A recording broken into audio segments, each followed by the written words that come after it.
So hi guys, good evening and welcome back to my third vlog. Lighting सही नहीं आ रही ना, लोकेशन चेंज करनी पड़ेगी। So hi guys, good evening and welcome back to my third vlog. यहाँ पे थोड़ा लाइटिंग कंडीशन बढ़िया है। सो आज का व्लॉग मेरा थोड़ा डिफरेंट रहेगा। ये व्लॉग शायद से 2 दिनों का मिक्सअप है, क्योंकि जब मैंने पहली वीडियो अपनी अपलोड की थी 21 दिसंबर को, और फिर जब मैं दूसरी वीडियो अपलोड की थी 22 दिसंबर को, तब मैंने 22 दिसंबर से ही लाइब्रेरी जाना स्टार्ट कर दिया था और पढ़ाई करना स्टार्ट कर दिया था। तो 22 दिसंबर में मैं जितना भी पढ़ा वो सब मैं डिस्कस करूँगा, और 23 दिसंबर में जितना भी मैं पढ़ा वो सब डिस्कस करूँगा, और दो चार इंपॉर्टेंट बातें हमेशा की तरह। तो स्टार्ट करते हैं 22 दिसंबर से। मैंने पढ़ा था सबसे पहले फ़िज़िक्स, क्योंकि वो मेरी थोड़ी वीक है स्टार्टिंग से ही, लेकिन मैंने उसे क्वेश्चन सॉल्व कर कर एकदम भयंकर रिवीजन कर करके अच्छी तरीके से स्ट्रांग कर लिया था। लेकिन वही रिवीजन की कमी, जिसके कारण मुझे भूल गया, और फिर से क्लोज टू ज़ीरो पहुंच गया मैं फ़िज़िक्स में। इसलिए मैंने वापस से फ़िज़िक्स से ही स्टार्ट किया है सबसे पहले। लेकिन पढ़ूंगा मैं सारे ही सब्जेक्ट्स, जैसे chest day, arms day, shoulders day होता है, वैसे ही मैं फ़िज़िक्स, केमिस्ट्री, बॉटनी इस तरह पढ़ूंगा। तो फिज़िक्स में मैंने पढ़ा था बेसिक मैथ्स, वेक्टर और यूनिट एंड डायमेंशन। और बॉटनी अगले दिन मैं बॉटनी पढ़ी थी, और बॉटनी में मैंने पढ़ा था सेल बायोलॉजी वाले chapters, cell the fundamental of life और सेल डिवीजन वाला चैप्टर। और मैंने एनसीईआरटी भी पढ़ी थी। एनसीईआरटी मैंने पढ़ी थी फिज़िक्स में, तो उसकी मैंने पॉइंट्स टू पाउंडर, ये बहुत इंपॉर्टेंट होते हैं, इनको मैं पढ़ा था। थोड़े से इन टेक्स्ट क्वेश्चन होते हैं, थोड़ा सा नीट के लेवल वाले भी, उनको मैं सॉल्व किया था। और जो एनसीईआरटी थी बॉटनी की, उसमें मैं डायग्राम्स वगैरह देखे, क्योंकि एक दो बार पूछे जा चुके हैं, और मैंने अंडरलाइन करके अच्छी तरीके से 2-3 बार पढ़ लिया था। और पीवाईक्यूज़ मैंने सॉल्व किए ढेर सारे, क्योंकि रामायण महाभारत काल से पेपर नहीं चेंज हुआ है। जितने ज़्यादा लोग पीवाईक्यूज़ को जितनी बार सॉल्व करेंगे, उनको पेपर का आइडिया हो जाता है कि हाँ, पेपर ऐसा ही आएगा, ऐसे ही एक्सपेक्टेड क्वेश्चंस बनेंगे। और ये बहुत इंपॉर्टेंट होता है किसी भी एग्ज़ाम में उसके पीवाईक्यूज़ सॉल्व करना। लेकिन एक और बात बतानी है मुझे, रिवीजन। रिवीजन बहुत ज़्यादा इम्पॉर्टेंट है। मैंने हमेशा ये नोटिस किया है कि अगर मैं कोई भी अगर चीज़ पढ़ता हूँ, जैसे मान लो 28 दिसंबर में मैंने कोई भी एक चैप्टर पढ़ा है, तो उसके बाद अगर मैं उसको तुरंत ही रिवाइज़ नहीं करता हूँ और एक हफ़्ते बाद उठाऊँगा, तो फिर उसी वही वही सेम चैप्टर पढ़ने में, पहली बार पढ़ने में अगर मुझे 5 घंटे का टाइम लगा था, तो उसको सेकंड बार पढ़ने में या रिवाइज़ करने में मुझे 2 घंटे का टाइम लग जाएगा। लेकिन अगर मैं उसको अगले दिन ही रिवाइज़ कर लूँ, तो वो 20 से 25 मिनट में ही रिवाइज़ हो जाएगा। इसलिए रिवीजन बहुत ज़्यादा इम्पॉर्टेंट है। और मैं रिवीजन का अपना प्लानर भी बना लिया है, जिसमें मैं डेली रिवीजन, वीकली रिवीजन्स और मंथली रिवीजन्स ऐड करूँगा।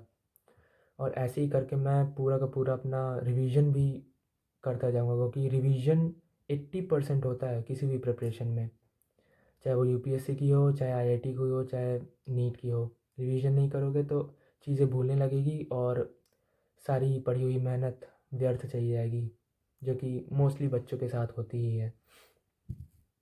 और हाँ, मैंने अब फाइनली ये डिसाइड कर लिया कि मेरे आगे आने वाले 3-4 मंथ कैसे होंगे, जब तक नीट नहीं ख़त्म हो जाता।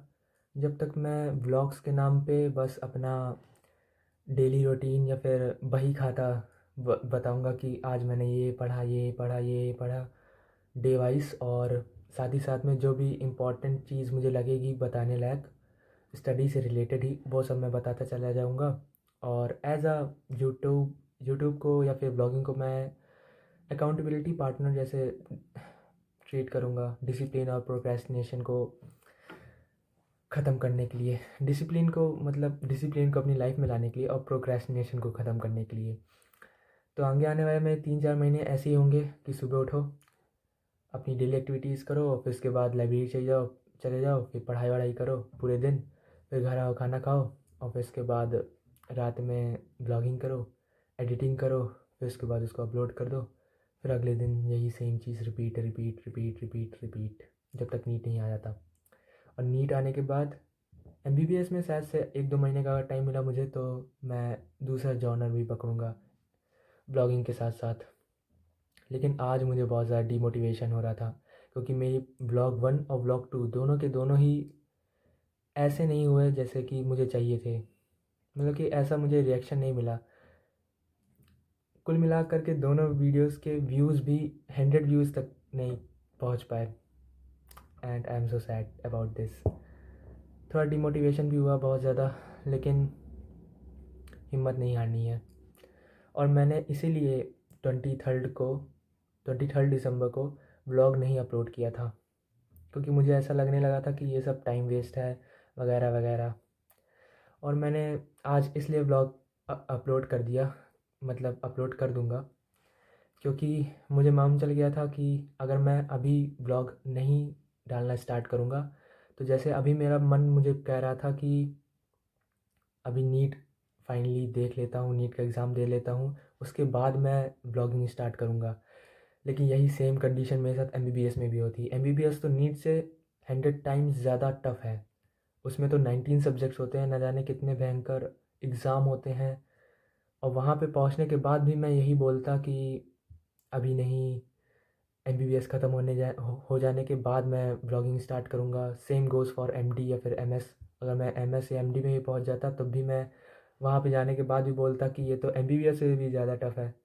इसलिए व्लॉगिंग मैं ड्रॉप कर रहा हूँ, नहीं करूँगा व्लॉगिंग। इसलिए मैंने अभी से ही स्टार्ट कर दिया। भला है मैं कुछ भी पोस्ट करूँ, लेकिन मैं रोज़ वीडियोस पे पोस्ट करूँगा। और भला है मैं अपना वही डायरी एंट्री जैसे करूँ कि डे 1 ये पढ़ाई किया, डे 2 ये पढ़ाई किया, डे 3 ये पढ़ाई किया। वैसे ही मैं व्लॉगिंग को भी ट्रीट करूँगा। सो बस that is for today's vlog. मिलते हैं नेक्स्ट व्लॉग में, तब तक के लिए बाय बाय। तुम लोग भी डिसिप्लिन में आओ, काम करो। और हाँ, मुझे एक और बात शेयर करनी है। मेरी एक फ्रेंड है, उसने मुझे सजेशन दिया था कि मुझे एक शॉर्ट वीडियो भी अपना बनानी चाहिए और अपने चैनल में डालनी चाहिए, क्योंकि उसका कहना ये है कि लोगों का अटेंशन स्पैन गोल्डफिश से भी ज़्यादा कम हो गया है, और मेजॉरिटी में लोग शॉर्ट फॉर्म कंटेंट ही कंज्यूम कर रहे हैं आजकल।